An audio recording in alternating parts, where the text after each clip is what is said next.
بسبب محمد الشناوي اللي كان هيلبس الاهلي النهارده هزيمه لو ما كانش جريديشار نزل وجاب هدف التعادل.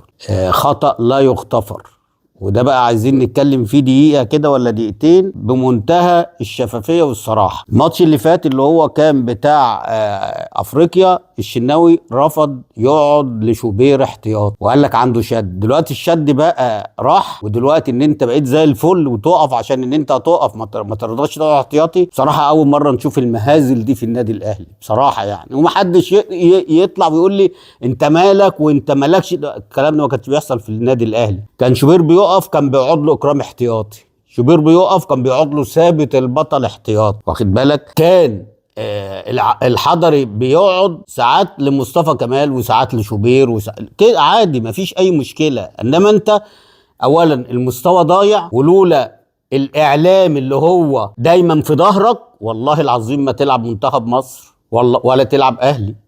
واقسم بالله انا عن قناعاتي، انا من اول الموسم انا كنت بقول مصطفى شوبير بقى حان الوقت ان هو مصطفى شوبير انه يقف بجد يعني. مصطفى شوبير لما غلط الاعلام كله مصطفى غلط مصطفى غلط مصطفى غلط، السبب كله. النهارده المذيع او المعلق خايف يقول ان الجون اللي دخل في النادي الاهلي خطأ ما يعملوش ناشئ عنده 15 سنة بالطول ده وبالجسم ده شناوي، وطالع تضرب دماغ حامد حمدان. ازاي؟ التوقيت بتاعك غلط، التكف غلط، الخروج غلط، الوقفه غلط، التحرك غلط، كل حاجه غلط، عشان كده دخل الجول. فعايزين نشوف الساده الاعلاميين النهارده وبكره، نشوف بقى هيقولوا ايه على الشناوي لما شوبير غلط غلطه في ماتش فاركو.